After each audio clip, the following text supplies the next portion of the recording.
Bom dia, a graça e a paz do Senhor estejam com todos, amém? Espero que esteja tudo bem com vocês. Semana boa, semana agitada. Deus é bom o tempo todo, graças a Deus. Eu quero te convidar a lermos o texto que está em Ezequiel, capítulo de número 1. A gente vai ler todo o capítulo inicialmente.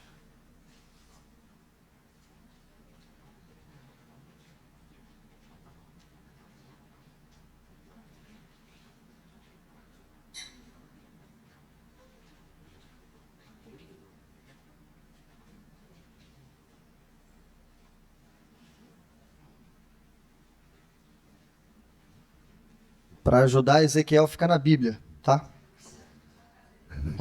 Capítulo 1. Bem fácil, ficou fácil, né? Embora estejamos inaugurando um novo livro, mas para explicar para os irmãos, a série é a mesma. Nós estamos vivendo uma série chamada Série do Exílio, tá? Série do Exílio. Então, dentro dessa série, a gente está visitando alguns livros de profetas que tiveram um contato maior com o exílio. Ou estiveram lá, ou estavam profetizando sobre o exílio, ou de fato foram levados ao exílio, que é o caso de Ezequiel. Hoje vamos estar lendo e pregando o primeiro capítulo, mas dando sequência aí em alguns capítulos do livro de Ezequiel, tá bom? Vamos ler primeiro e depois a gente fala do tema. A leitura é um pouquinho longa, eu queria que você prestasse bastante atenção. Diz assim: Era o 5º dia do 4º mês do 30º ano, e eu estava entre os exilados, junto ao rio Quebar. Abriram-se os céus e eu tive visões de Deus. Foi no 5º ano do exílio do rei Joaquim, no 5º dia do 4º mês. A palavra do Senhor veio ao sacerdote Ezequiel, filho de Buzi, junto ao rio Quebar, na terra dos caldeus. Ali a mão do Senhor esteve sobre ele. Olhei e vi uma tempestade que vinha do norte, uma nuvem imensa com relâmpagos e faíscas, e cercada por uma luz brilhante. O centro do fogo parecia metal reluzente, e no meio do fogo havia 4 vultos, que pareciam seres viventes. Na aparência tinha a forma de homem, mas cada um deles tinha 4 rostos e 4 asas. Suas pernas eram retas, seus pés eram como os de um bezerro, e reluziam como bronze polido. Debaixo de suas asas, nos 4 lados, eles tinham mãos humanas. Os 4 tinham rostos e asas, e as suas asas encostavam umas nas outras. Quando se moviam, andavam para frente e não se viravam.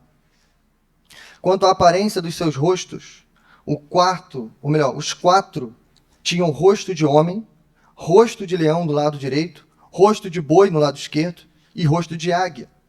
Assim eram seus rostos. Suas asas estavam estendidas para cima. Cada um deles tinha 2 asas, que se encostavam na de outro ser vivente, de um lado e de outro, e de 2 asas que cobriam seus corpos. Cada um deles ia sempre para frente. Para onde quer que fosse o espírito, eles iam. Não se viravam quando se moviam. Os seres viventes pareciam carvão aceso. Eram como tochas. O fogo ia de um lado a outro, entre os seres viventes, e do fogo saíam relâmpagos e faíscas. Os seres viventes iam e vinham como relâmpagos. Enquanto eu olhava para eles, vi uma roda ao lado de cada um deles, diante dos seus 4 rostos. Esta era a aparência das rodas e sua estrutura. Reluziam como berilo. As 4 tinham aparência semelhante. Cada roda parecia estar entrosada na outra. Quando se moviam, seguiam nas 4 direções dos 4 rostos, e não se viravam enquanto iam. Seus aros eram altos e impressionantes, e estavam cheios de olhos ao redor. Quando os seres viventes se moviam, as rodas ao seu lado se moviam. Quando se elevavam no chão, as rodas também se elevavam. Para onde quer que o espírito fosse, os seres viventes iam e as rodas os seguiam, porque o mesmo espírito estava nelas. Quando os seres viventes se moviam, elas também se moviam. Quando eles ficavam imóveis, elas também ficavam. E quando os seres viventes se elevavam do chão, as rodas também se elevavam com eles, porque o mesmo espírito estava nelas. Acima das cabeças dos seres viventes estava o que parecia uma abóboda, reluzente como gelo e impressionante. Debaixo dela, cada ser vivente estendia duas asas aos que lhe estava mais próximo, e com as outras duas asas cobriu o corpo. Ouvi o ruído de suas asas quando voavam. Parecia o ruído de muitas águas. Parecia a voz do Todo-Poderoso. Era um ruído estrondoso, como de um exército. Quando paravam, fechavam as asas. Então veio uma voz de cima da abóboda sobre as suas cabeças, enquanto eles ficavam de asas fechadas. Acima da abóboda, sobre as suas cabeças, havia o que parecia um trono de safira, e bem no alto, sobre o trono, havia uma figura que parecia de um homem. Vi que a parte de cima do que parecia ser a cintura dele parecia metal brilhante, como que cheia de fogo, e a parte de baixo parecia fogo, e uma luz brilhante o cercava, tal como a aparência do arco-íris nas nuvens de um dia chuvoso. Assim era o resplendor ao seu redor. Essa era a aparência da figura da glória do Senhor. Quando a vi, prostrei-me com o rosto em terra e ouvi a voz de alguém falando. Amém? Esse é o nosso texto. Que o Senhor nos use, abra os nossos ouvidos e tenha misericórdia de nós. Bom, irmãos, o nosso tema da nossa reflexão pela manhã, nesse momento, se chama Como sobreviver e profetizar no exílio. Esse é o nosso tema, como sobreviver e profetizar no exílio. Pensando nesse tema, eu confesso que eu estava pensando sobre catástrofes, tragédias. Algumas que eu trago bem vívida na minha memória. Vou citar duas aqui pelo menos.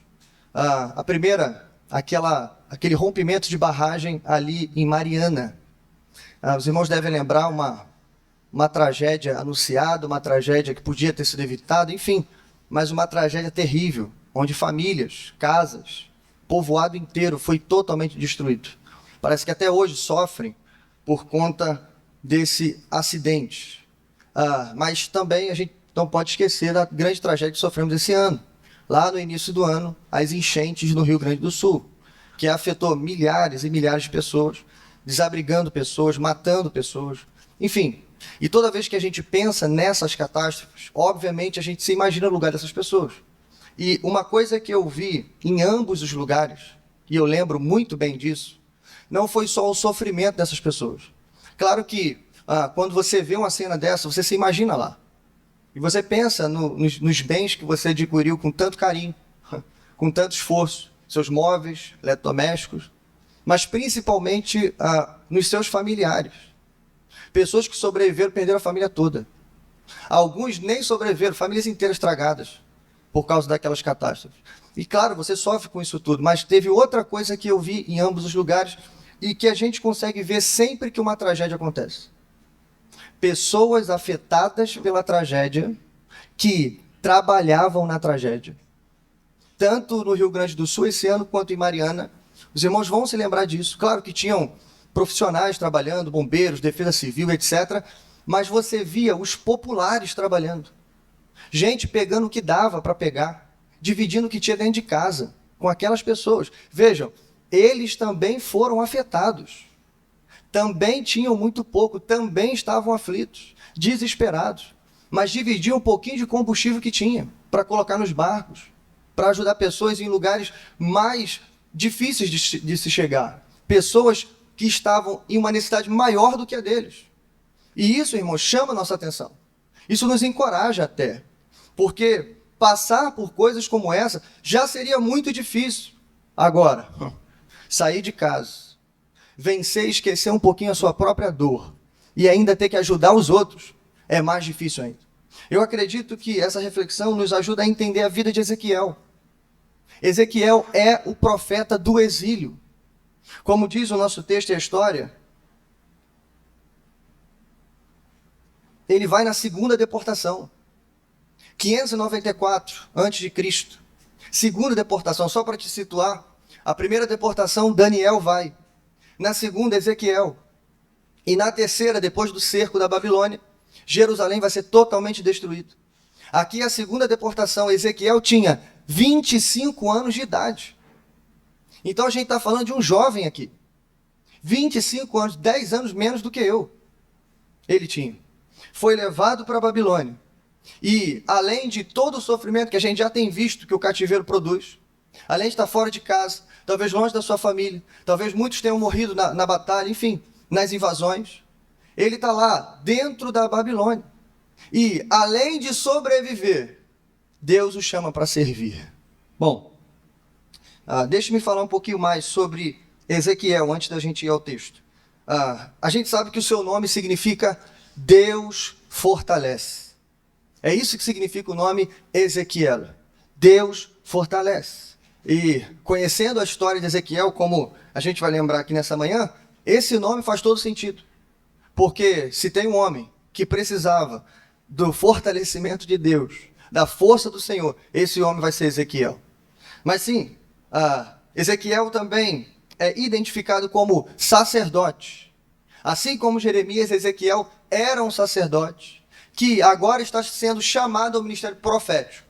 Aqui fica uma pergunta, irmãos. Que tipo de sacerdote Ezequiel era antes do capítulo 1 do seu livro? Fica uma pergunta para reflexão, porque nenhum teólogo consegue responder ela. Alguns tentam, a gente tem muita coisa para falar, dá para a gente especular muita coisa, mas não tem como ter certeza. Que tipo de Ezequiel, que tipo de sacerdote Ezequiel era? A gente tem duas opções. Primeiro, talvez ele fosse um Ezequiel, como todo... Ou melhor, eu estou confundindo aqui, perdão. Eu vou acertar. Talvez ele fosse um sacerdote, como todos os outros sacerdotes da sua geração eram. Ou seja, um sacerdote corrupto, medroso, covarde, longe de Deus, que recebia a palavra de Deus, mas não entregava a palavra de Deus. E que ainda de quebra servia no serviço do Senhor, servia no templo, servia o povo, mas de qualquer maneira. Talvez alguns colocam Ezequiel dentro desse quadro. Afinal, ele era produto do meio. Os sacerdotes e profetas eram corruptos e mentirosos. Por isso, ambos foram enviados para o cativeiro. Basta ler o livro de Jeremias. Bom, mas a segunda opção é que Ezequiel fosse um sacerdote melhor do que os sacerdotes da sua geração. Alguns acreditam nisso. E talvez por isso ele foi chamado. Mas o que a gente pode bater o martelo e dizer, irmãos, é o seguinte. Os 3 primeiros capítulos do livro de Ezequiel compõem o chamado desse homem. E quando terminar esses 3 capítulos, uma coisa você vai ter certeza. Ezequiel teve a vida transformada pelo Senhor. Isso aqui não é só um chamado para encorajar ele e direcionar ele. Não é só isso. É uma espécie de transformação do profeta de Deus. Uma escola de treinamento que ele vai passar e vai ser amassado pelo Senhor. Para que então ele comece a profetizar. Então, se ele era já um bom sacerdote, ou se ele tem que se tornar um, fique tranquilo. Deus está cuidando disso. Amém? Bom, mas para seguirmos, eu preciso dizer, Ezequiel foi um profeta peculiar. De todos os profetas que a gente conhece, irmãos, Ezequiel foi talvez o que foi mais amassado. E olha que Deus pediu coisas difíceis a seus profetas, para Oséias, Isaías e tantos outros. Mas para Ezequiel o negócio parece que é pior. Veja, eu separei aqui 5 momentos da vida de Ezequiel muito rápidos. Só 5, porque tem vários outros, tá? Mas só 5, para você ter uma ideia de como é que foi o serviço de Ezequiel, como é que foi o ministério dele. Primeiro, Deus pediu uma certa vez para ele deitar-se sobre o lado esquerdo por 390 dias. E depois deitar-se somente do lado direito por 40 dias, simbolizando a iniquidade de Israel e Jerusalém. Segundo, Deus mandou ele comer pão cozido com excremento de vaca, para simbolizar a escassez de comida na época do cerco, lembra? Ele está antes do cerco, então quando o cerco chegasse e haver escassez de comida, Deus fala para ele, come excremento de vaca para simbolizar que a comida vai acabar. Terceiro, raspar a cabeça e a barba. Isso talvez não seja tão difícil, né? Talvez não. Raspar a cabeça e a barba, ok, talvez para ele foi. E dividir os cabelos que sobraram em 3 partes. Uma parte seria queimada no fogo, outra parte seria espalhada ao vento e a outra parte seria guardada, simbolizando o que Deus ia fazer com a nação de Israel. Quarto, cavar um buraco na parede da sua casa e sair por ele, simbolizando a fuga e o exílio dos habitantes de Jerusalém. E por último, e com certeza a pior de todos, não lamentar a súbita morte da sua esposa, simbolizando o que ocorreria com os habitantes de Jerusalém, simbolizando a dor e o sofrimento, uma dor tão grande que eles não teriam nem a oportunidade de lamentar. Bom, irmãos, esse resume, talvez, esses 5 aí resumem o ministério de Ezequiel, e eu creio nisso, que a chamada de Ezequiel ao ministério profético ilustra para nós um chamado para servirmos no cativeiro. E aí a gente vai ver 2 coisas hoje.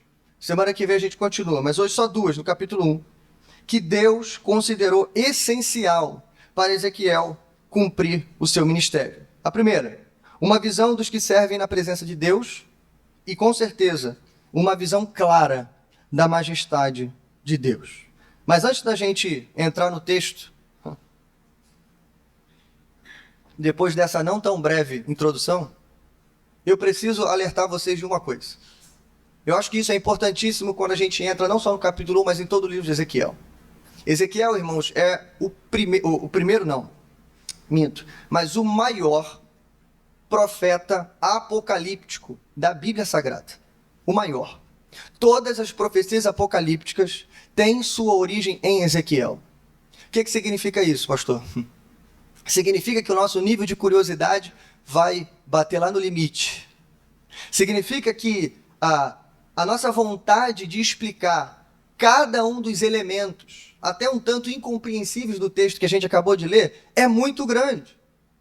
E aí a gente corre o risco de não acessar aquilo que o Espírito Santo queria quando chamou Ezequiel, deu a ele essas visões e também colocou isso no livro. Eu tenho certeza, irmãos, que o livro de Ezequiel está aqui para muito mais do que sanar a nossa curiosidade escatológica, ou até a nossa curiosidade, talvez, das profecias, do que ele viveu, do que aconteceu. Eu acredito que esse livro, e sobretudo o capítulo 1 de Ezequiel, serve para nós como uma espécie de sala de treinamento. Afinal, todos nós estamos no exílio e todos nós somos chamados não só a sobreviver, como a trabalhar nesse contexto. E para fazer isso, a gente tem que seguir os passos de Ezequiel. E para fazer isso, como eu já anunciei, dando spoiler, a gente tem que ter uma visão clara do trono de Deus, da majestade santa de Deus. E uma pergunta inicial que eu já faria aqui, se eu fosse você, é: como é que a gente faz isso? Como é que a gente acessa o trono da majestade de Deus? Como é que a gente consegue ter uma visão parecida com essa que Ezequiel teve? E só para lembrar para o seu coração piedoso que toda pregação é uma oportunidade de ver os céus abertos. É só para lembrar, porque eu sei que você já sabe disso.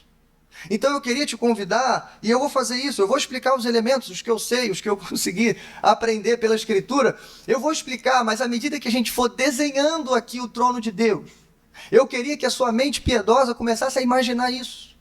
E pela fé, os seus olhos começassem a contemplar essa visão, porque esse é o objetivo do texto.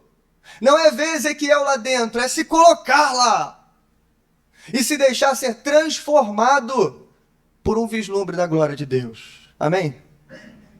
Vamos embora agora, né? Não. Vamos ao texto. Verso de número 1. Primeiro, uma visão dos que servem na presença de Deus. Diz assim: era o 5º dia do 4º mês, do 30º ano, e eu estava entre os exilados, junto ao rio Quebar. Abriram-se os céus, e eu tive visões de Deus. Verso 3. A palavra do Senhor veio ao sacerdote Ezequiel, filho de Buzi, junto ao rio Quebar, na terra dos caldeus. Ali a mão do Senhor estava ou esteve sobre ele. Antes de entrarmos na visão propriamente dita, a gente tem o contexto da visão. E aqui, irmãos, a gente já tem uma coisa extraordinária para dizer logo de início. Bom, mais do que situar você no tempo e no espaço, e é isso que o texto está fazendo, situando você no reinado de Joaquim, na segunda deportação, dentro da Babilônia. O texto, ou melhor, o Espírito Santo já está dando para a gente aqui a primeira aplicação da manhã. Já está dizendo para a gente qual foi o céu que foi rasgado, sobre qual território esse céu que foi aberto e essa visão foi dispensada. Onde isso aconteceu? Junto ao rio Quebar, na terra dos caldeus. Então a primeira aplicação é simples, mas é muito importante. Ei, Deus fala de dentro da Babilônia. Essa é a primeira notícia da manhã, e a boa notícia é essa. Sim, Ezequiel está na Babilônia, sim, parte do povo está lá também. Com todo o sofrimento que isso acarreta, dentro do cativeiro, ei, mas tem voz de Deus lá também. Deus está lá. E eu vou comparar, e não tem como não fazer isso, com os demais profetas, Isaías, Daniel, e com certeza, apóstolo João. Mas inicialmente, vamos comparar aqui, Ezequiel com João. Onde João estava, irmãos, quando ele foi convidado a acessar o Santo dos Santos, ver o trono de Deus, ver a glória do Cordeiro e também ver as coisas que aconteceriam no futuro. Onde que estava? Ele estava preso na ilha de Patmos, sob guarda de soldados, sob a ordem do imperador Domiciano. Mas isso não pôde impedir a visão da glória de Deus. A primeira informação, então, que a gente tem para o nosso coração e que os exilados teriam para o coração deles é: não importa onde estejamos ou as condições das quais estejamos. Não importa se com correntes ou sem correntes, ou até no cativeiro como eles estão.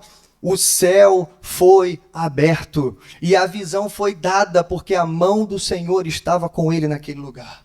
Bom, isso já nos ajuda a entrarmos no texto. E aí sim, a partir do verso número 4 até o verso número 25, veja isso. Ezequiel vai ver então a presença de Deus. Só que há algo muito curioso aqui. O céu vai ser aberto, Deus vai mostrar uma grande tempestade, no meio da tempestade, a visão do seu trono. Mas de 28 versos, 88% da visão não é sobre Deus. Ou melhor, não é diretamente a visão de Deus. 88% da profecia e da visão que Ezequiel vai ter aqui é daqueles que servem na presença de Deus. Isso já tem que acender uma lâmpada amarela na sua cabeça. Mas segura isso aqui, eu não vou dizer agora. A gente vai responder essa pergunta. Por quê? Se Deus está abrindo, escancarando os céus para Ezequiel, por que não sei você, mas pelo menos eu penso assim. Se eu vou ver o céu aberto, eu quero ver o trono. Eu quero ver aquele que está sentado no trono. Eu quero mais informações, eu quero mais detalhes. Eu quero ver ele agindo, eu quero ver o seu poder. Não. Da visão de Ezequiel, 88% não é diretamente sobre Deus, mas é sobre as criaturas que servem a Deus. Guarde isso. Vamos acessar então essas criaturas. Vamos lá.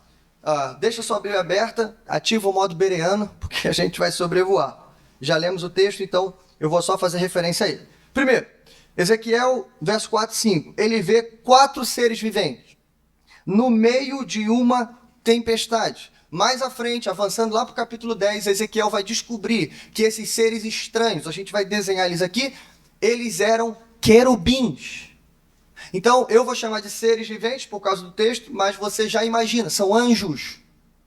E, não sei se felizmente ou infelizmente, mas a aparência de anjos não é aquela que a gente tem na memória, né? Aquele ser gordinho, com asas pequenas e com uma flechinha na mão. Não é isso, irmãos. Não é uma aparência fofinha, bonitinha e reluzente. Não é isso. É algo parecido com o que a gente vai ver a partir de agora. Bom, sua aparência, verso número 6. Eles tinham forma de homem. Vai desenhando isso na cabeça. 4 rostos e 4 asas. Tinham pernas retas e altas. Pés de bezerro. E reluziam como bronze polido. E suas mãos eram humanas. Você conseguiu desenhar esse ser na sua cabeça? Extraordinário, estrondoso. Mais ainda, verso 10, ele aprofunda. Os seus rostos tinham 4 rostos. Rosto de homem, rosto de leão do lado direito, rosto de boi do lado esquerdo e talvez o rosto de águia na parte de trás ou na parte de cima. Tinham 4 faces, 4 rostos. Bom, mais ainda. Verso 13 diz que eles eram como labareda. Eles eram como carvão aceso, como brasa de fogo incandescente. O texto diz literalmente que eles eram como tochas humanas. Ou melhor, seres revestidos de tocha. Talvez aqui há uma aproximação com a profecia de Isaías, ou com a visão de Isaías, onde Isaías viu serafins que eram incandescentes, que eram tomados pelo fogo. Talvez seja a mesma visão, o mesmo ser. Mais ainda, do lado deles, à frente deles e em volta deles tinham rodas. E as rodas são importantes porque as rodas acompanham o trono. Mas as rodas estão ali. Como é que elas eram? Elas eram altas, cheias de olhos, e se moviam para os 4 lados. E elas seguiam o Espírito. É claro que as rodas aqui funcionam como uma espécie de carruagem. A gente está falando da carruagem do trono de Deus. A gente está falando do movimento do trono de Deus. E aquelas criaturas acompanhavam o movimento. Os 4 lados indicam para a gente o que todas as profecias escatológicas indicam. São os 4 cantos da terra. Sempre que você vê 4 ventos, 4 lados, 4 direções, isso significa que Deus está dizendo que não há um só lugar da face da terra da qual ele não possa acessar. Mais ainda, são 4 rodas. A descrição das rodas e do movimento que fazem elas vão para todas as direções. Ou seja, tem livre movimento, livre acesso. É isso que quer dizer essa parte da visão. Mais ainda, sobre as rodas e acima dos seres viventes, tem algo que parece uma abóbora, uma espécie de estrutura que sustenta o trono, do qual vai ser descrito daqui a pouco.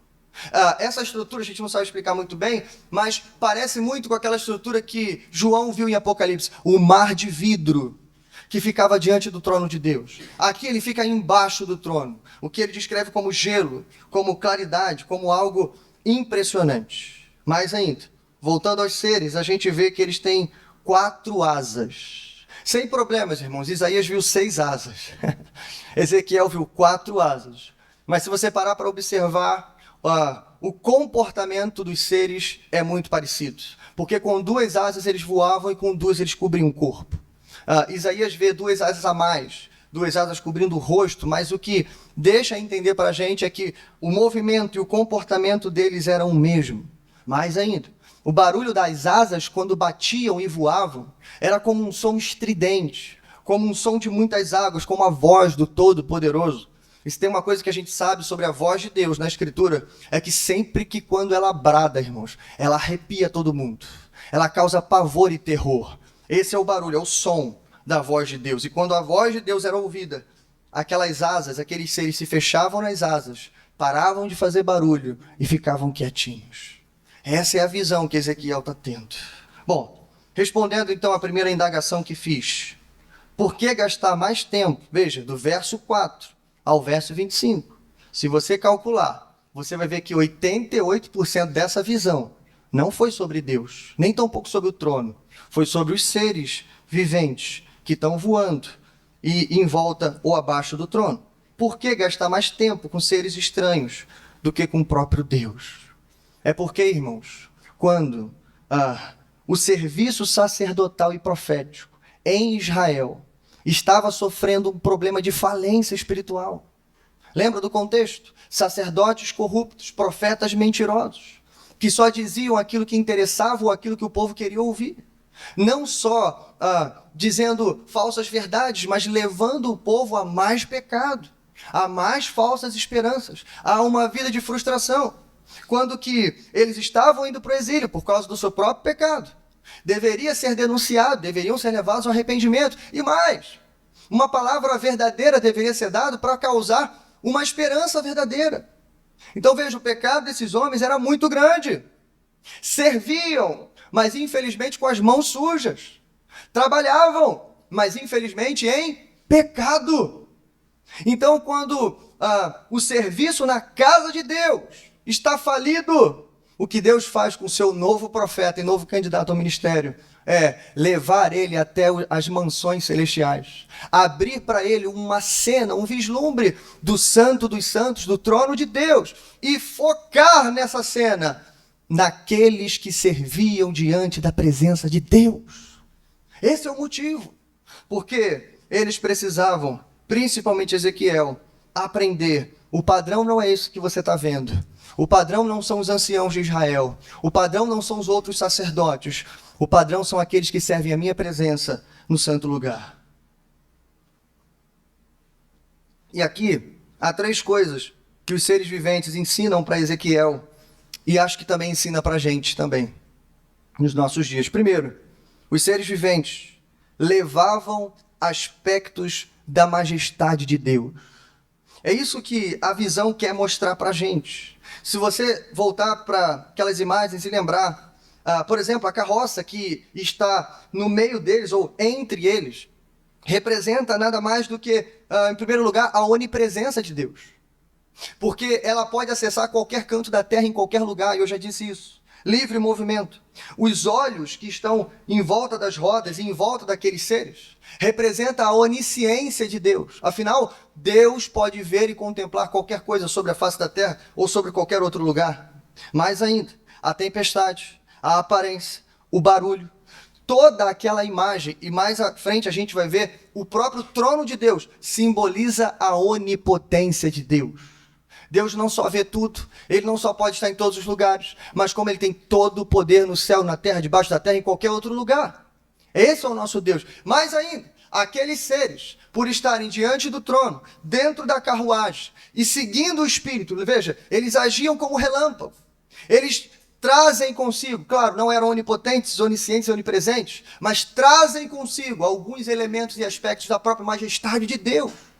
Isso significa, em primeiro lugar, a primeira mensagem que Deus está dando para Ezequiel e para nós hoje é que aqueles que servem a presença de Deus podem contar com a majestade do nosso Deus. Todos aqueles que estão a serviço de Deus, obviamente não vão ter todo o poder. Obviamente não vão ter esses atributos incríveis, mas podem contar com esses poderes do próprio Deus dos exércitos. Podem, através de Deus, acessar todos os lugares, ter todos os conhecimentos que Deus quiser que eles tenham, e também terão disponíveis para eles todo o poder que o universo pode reunir. É em Deus, no seu Senhor. Segundo lugar, segunda coisa que os seres ensinam é que os seres são submissos à ordem de Deus. Veja, irmãos, seres aterrorizantes, impressionantes, como Ezequiel mesmo vai dizer. Mas veja, o texto diz, eles seguiam o Espírito. Para onde quer que o Espírito fosse, os seres viventes iam. E as rodas os seguiam, porque o mesmo Espírito estava nelas. E quando a voz falava, eles paravam. Enquanto um fala, o outro fica quietinho. Eles paravam e fechavam as asas em sinal de reverência. Olha porque Ezequiel tem que aprender com o céu e não com a terra. Porque no céu, os seres viventes, apesar de serem mais poderosos do que nós, apesar de terem corpos como tochas acesas, eles eram totalmente submissos à presença de Deus. E estão ali para isso. Mas em terceiro lugar, esses seres se guardavam em santidade na presença de Deus. Eles serviam, eles eram poderosos, eles acessavam alguns elementos da majestade de Deus, mas eles sabiam que apesar de todo o esplendor que tinham, eles não eram dignos de estar ali. Veja, irmãos, eles não passaram pelo Éden, eles não pecaram em solidariedade com Adão, eles não trazem a natureza corrupta que nós temos, não são tão inclinados ao mal quanto nós, mas eles não se acham dignos de estar diante do Santo dos Santos. Afinal, os seres que lá estão, eles não estão olhando para a terra e se comparando a você. Eles não se acham melhores porque estamos à presença de Deus, não somos como os filhos de Adão e Eva. Não, eles se comparam com a glória que sai daquele que está sentado no trono. E olhando para ele, eles que estão tão perto dele, sabem que apesar da sua pureza, santidade e esplendor, eles precisam cobrir o corpo deles. Seja lá o que for o corpo, mas eles precisam cobrir, porque também não são dignos de estar à presença de Deus. E enquanto nós, irmãos, que somos seres limitados, como aqueles homens de Judá, que serviam no templo, que serviam o povo, seja nas ruas profetizando, ou seja no templo servindo, infelizmente, eles abusaram da presença de Deus. O templo, irmãos, só para lembrar você, ele tinha um lugar chamado Santíssimo, o Santo dos Santos, onde ficava guardado a Arca da Aliança, o que representava, literalmente para a vida do povo, a presença de Deus no meio do povo. Por isso, irmãos, o templo foi construído do jeito que ele foi construído, seguindo ali um pouco a ordem do tabernáculo. Por isso esse lugar era um lugar guardado, onde somente o sumo sacerdote entrava. Por isso tinha toda uma proteção, todo um cuidado, toda uma preparação para se entrar ali. Nessa época do serviço sacerdotal, irmãos, tudo isso foi negligenciado, tudo isso foi esquecido. Deus não era mais o centro da vida do povo. E pior, eles continuaram servindo no templo. Eles continuaram trabalhando, mas infelizmente, de qualquer maneira. Irmãos, aqueles que servem na presença de Deus precisam cobrir o corpo, precisam se santificar. Bom, essa visão não era só uma visão de encorajamento para Ezequiel, mas era uma visão para treinamento desse profeta. Eu disse, ele está sendo transformado. Escute isso. Para servir a mesa, é preciso lavar as mãos. Para servir o trono, é preciso esconder o corpo. E para servir a presença, é preciso se submeter à voz de Deus. E aí, é claro, a pergunta que eu preciso fazer é essa. E quanto a nós? E eu me incluo nisso, irmãos, como o primeiro servo. Não como o maior servo, mas como aquele que foi chamado a servir primeiro do que todos vocês. Como nós estamos servindo a casa do Senhor? Como nós estamos servindo o reino do Senhor? Afinal, se você ainda não sabe ou não descobriu, essa pregação não é para a ordenação de pastores ou diáconos. Essa pregação não é para líderes de departamentos ou músicos e cantores que cantam e tocam na igreja. Essa pregação é para todos os crentes. Para lembrar para o seu coração piedoso, nós estamos depois do Pentecostes. E pós-Pentecostes tem uma notícia maravilhosa, mas preocupante. Jesus veio ao mundo e se manifestou também para tornarmos um reino de reis e sacerdotes. Ele veio para isso, então logo todos nós somos sacerdotes e em algum momento, em algum detalhe, profetas também. Todos nós servimos o reino, ou deveríamos servir. Cada um na sua esfera, cada um na sua tarefa de atuação, cada um na sua casa. Todos somos sacerdotes. Então, se todos servimos a presença de Deus, por que é que a consagração só é para alguns? Por que é que só alguns têm que jejuar? Por que que só alguns precisam ter, talvez diariamente, um confronto com a santidade daqueles que servem a presença de Deus? Ezequiel estava sendo chamado para isso, mas o chamado dele era para chamar o povo. E é o que eu estou fazendo aqui nessa manhã.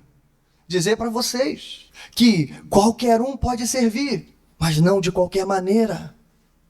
Que Deus tenha misericórdia de nós. Mas seguindo, há uma segunda visão dentro dessa visão. Uma visão clara, aí sim, da majestade de Deus. Verso 26.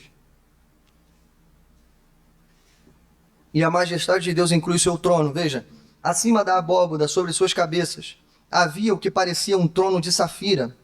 E bem no alto, sobre o trono, a figura daquele que parecia um homem.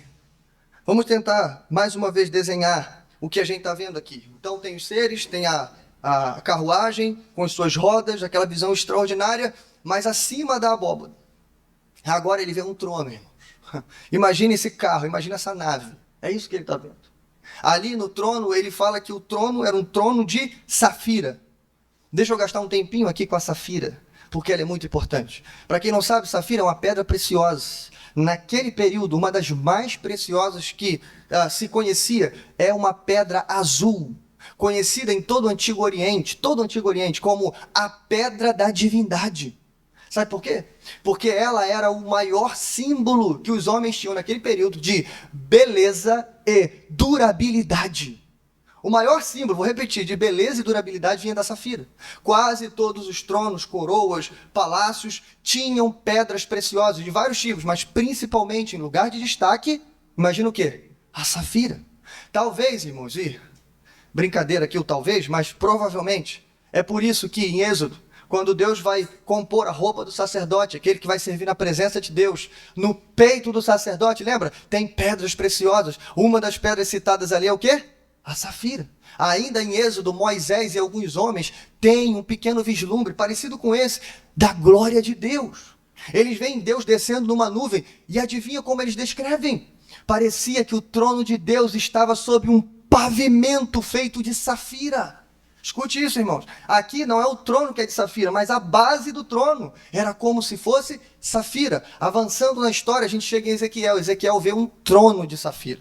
Mas Se a gente avançar um pouquinho mais, ou melhor, retroceder um pouquinho antes ainda, Isaías vai ter uma visão do futuro.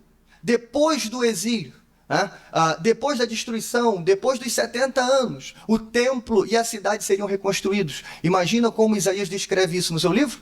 Ele diz que a cidade de Jerusalém seria reconstruída com safira. Aí você vai dizer assim, mas pastor, mas o que isso tem a ver com a gente e com a pregação de hoje? Escute isso. Lembra de João, que está lá na ilha de Patmos? Lembra dele? Irmãos, ele teve uma das visões mais impressionantes da Bíblia Sagrada. Ele viu uma cidade santa descendo dos céus, que foi preparada e adornada para a gente. E imagina o que ele diz lá em Apocalipse. Ele diz que viu uma cidade chamada Nova Jerusalém. E adivinha do que a Nova Jerusalém também é feita? De safira. Isso, irmãos, mostra para a gente que o trono de Deus, ele não é só belo, ele não é só esplendoroso, exuberante, lindo, azul, como a safira é, mas ele tem estabilidade, durabilidade, ele dura para todo sempre. É isso que significa. E a cidade que foi construída não está sendo, já está pronta, como Jesus mesmo disse. Ei, na casa de meu pai, há o quê? Há muitos aposentos. Então, se você acha que tua casa está sendo construída, não, já está pronta. Ela só não veio ainda, mas ela em breve virá. Quando ela descer, você vai ver, tem beleza, mas tem estabilidade. É para todo sempre. Bom, não só isso. O trono é estável, é de safira, mas tem uma figura em cima do trono. Irmão, não pode faltar ele, né? O centro da nossa vida. O motivo por que estamos aqui. E aí, claro, já explico logo aqui. A visão de Ezequiel é um pouco míope. É um pouco limitada, pouco não, bastante, mas é justamente por causa da nossa fraqueza. Então, Ezequiel vai tentar descrever o que ele está vendo.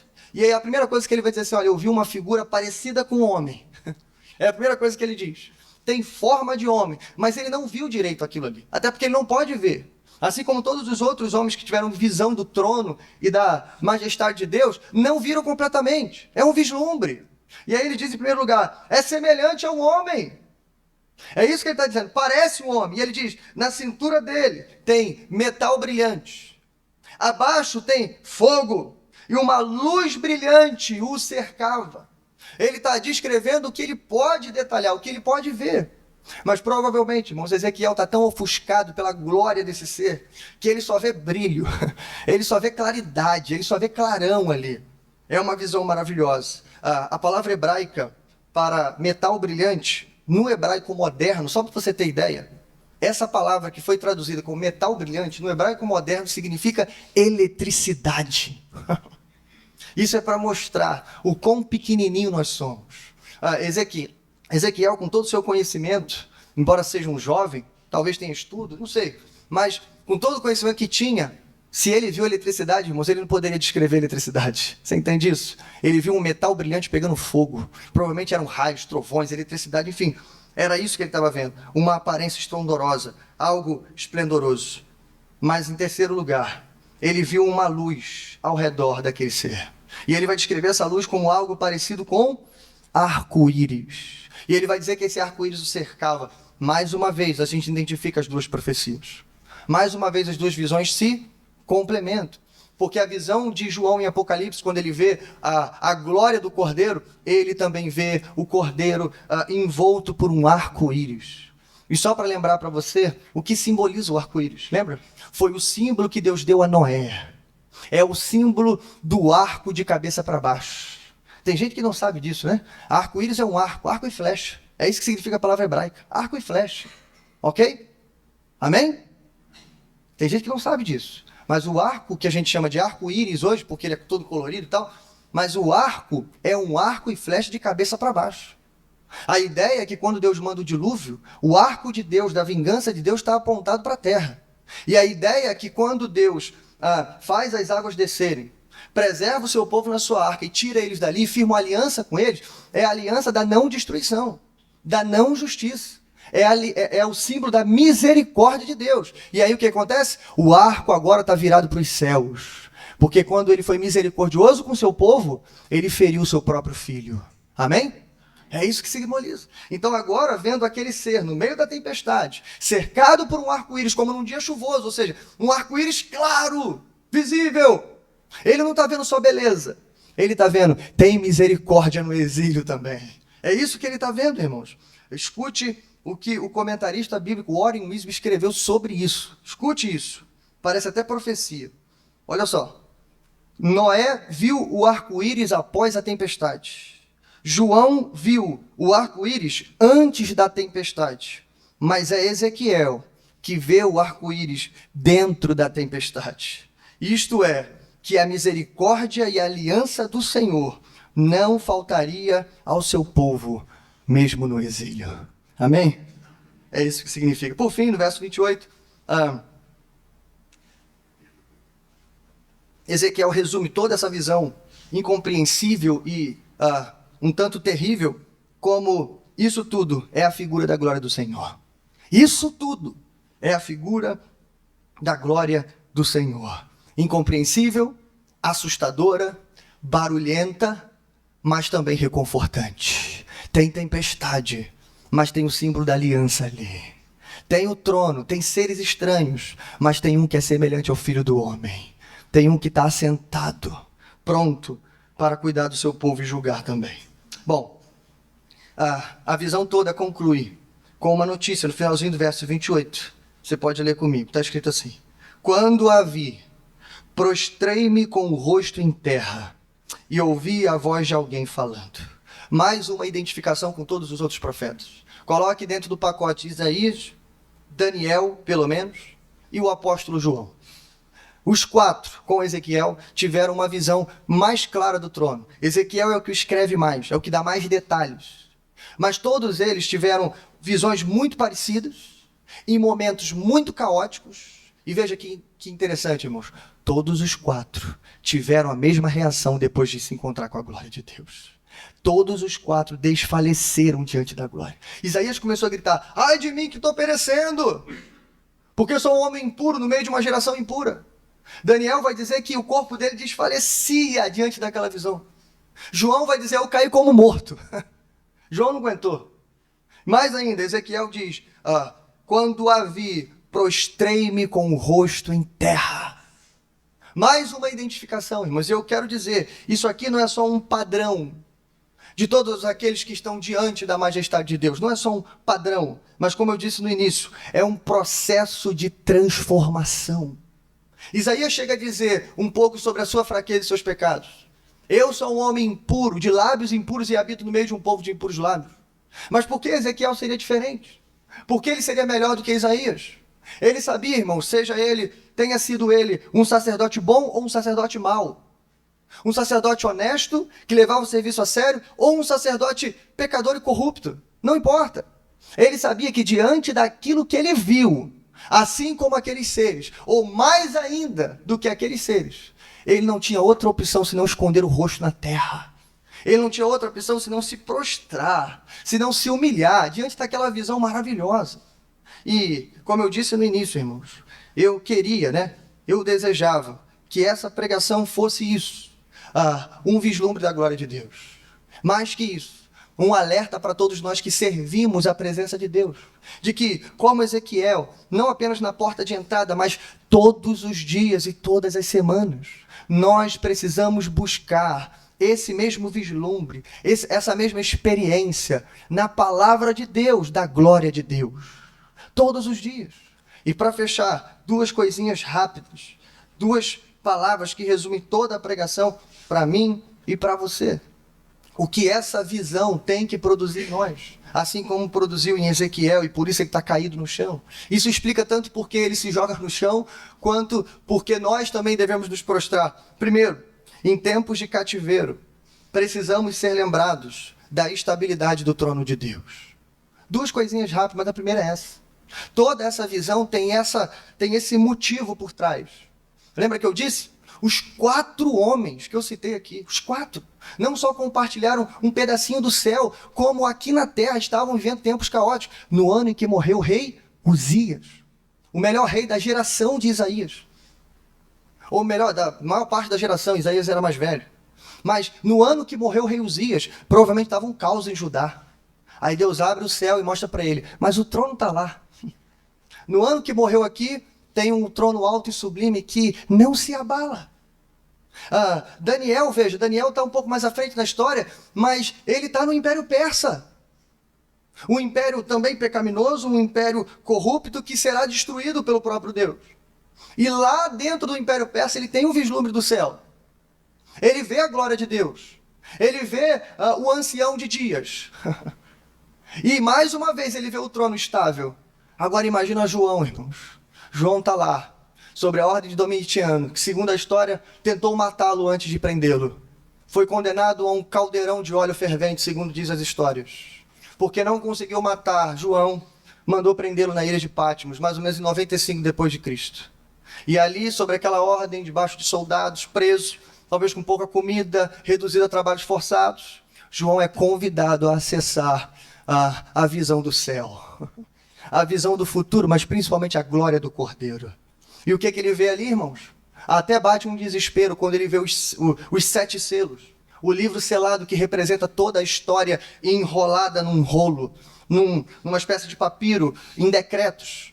Ele entra um pouco em desespero porque ninguém pode acessar aquele negócio. Mas é nesse momento que ele vê o Cordeiro de Deus, o leão da tribo de Judá, aquele que é digno para abrir e desatar os 7 selos. É nesse momento, irmãos, que ele adora a Deus. E é nesse momento que os seres viventes, lembra? As mesmas criaturas ditas aqui em Ezequiel, que em Ezequiel tinham talvez a função de comandar a carroça, a carruagem. Mas lá em Apocalipse eles têm a função de adorar a Deus. E aí quando o Cordeiro pegou o selo, Apocalipse capítulo 5, e ele abriu os 7 selos, sabe o que aconteceu? Aconteceu um culto no céu. Os 24 anciãos, os 4 seres viventes, todas as criaturas celestiais estavam curvados e prostrados diante de Deus e do Cordeiro. Sabe por quê? Porque toda a história está em suas mãos. Porque o seu trono não pode ser abalado. Porque aqui vivemos reinos corruptos, governos corruptos, presidentes corruptos, temos ideologias corruptas e vamos sim de mal a pior. Mas quando a gente olha para o caos que está aqui embaixo, a gente tem que se lembrar, não vai ser um novo presidente, não vai ser um novo governo, uma nova ideologia, não é isso que precisamos. Nós precisamos de novos céus e nova terra onde habita a justiça. É disso que precisamos. O trono de Safira está lá, irmãos. Ele não pode ser abalado. Amém? Mas em segundo e último lugar, eu falei que ia ser rápido, mas não foi. Agora vai. Em segundo e último lugar, a função dessa visão, para ele e para nós, é que em tempos de cativeiro, precisamos ser afetados pela santidade do trono de Deus. Apesar do nosso contexto, irmãos, e aí sim encerrando, apesar de todo o caos que vivemos, de todos os maus exemplos que temos, a gente não pode olhar para o lado. Se você olhar para o lado, você se sente mais santo. Se você olhar para fora, você se sente mais santo ainda. O povo, e Ezequiel nunca foi chamado para se comparar com os babilônicos, com o povo nativo daquela terra, e às vezes é isso que a gente faz. A gente vira para o nosso irmão ou para o nosso próprio ego, e a gente diz assim, não, mas eu não, olha a minha biografia, olha a minha história, que é isso, rapaz? Meu vizinho, meu parente, meu amigo, olha como é que eles vivem a vida. Eu não sou como aqueles homens, eu não sou ímpio, eu adoro a Deus, eu vou aos cultos, e aí a gente se acha santo e cada vez mais santo. E aí, às vezes, quando a gente se compara até com os irmãos da igreja, com o povo de Deus, a gente também se sente santo. A gente fala assim, não, mas eu não faço determinada coisa, eu não faço aquilo, eu não faço aquilo outro. Eu não sou assim. Veja só, veja fulano, veja ciclana. É assim que é. Porque ainda estamos olhando para o lugar errado. Hoje, aprendemos ou nos lembramos que diariamente, semanalmente, constantemente, todos nós que servimos, vivemos e trabalhamos na Babilônia, a gente não tem que ficar olhando para o lado, a gente tem que olhar para o alto. A gente tem que olhar para o trono de Deus. E como é que a gente olha para lá? Aqui, pela palavra de Deus. Toda vez que a gente ouve a palavra pregada, ou a gente acessa ela dentro de nossa casa, lendo e orando, como diz o autor de Hebreus, entrando confiadamente no Santo dos Santos, pelo sangue. Sabe o que isso acontece? A gente é confrontado com a santidade de Deus. A gente sai da oração, irmãos, mais fortalecido. A gente sai da oração não se achando mais santo do que os outros. Se você ajoelhou e levantou, se achando melhor do que os outros, é porque você tem que passar mais tempo de joelho. Se você passar mais tempo de joelho, e quanto mais perto você chegar do trono de Deus, mais santo e humilde você será. E mais indigno você vai se achar. Você vai esconder mais o seu corpo. Você vai se consagrar mais. Você vai se santificar mais. Eu tenho certeza, irmãos, que qualquer um de nós pode e deve servir ao Senhor, mas não de qualquer maneira. Amém? Vamos orar e caminhar para o final do nosso culto.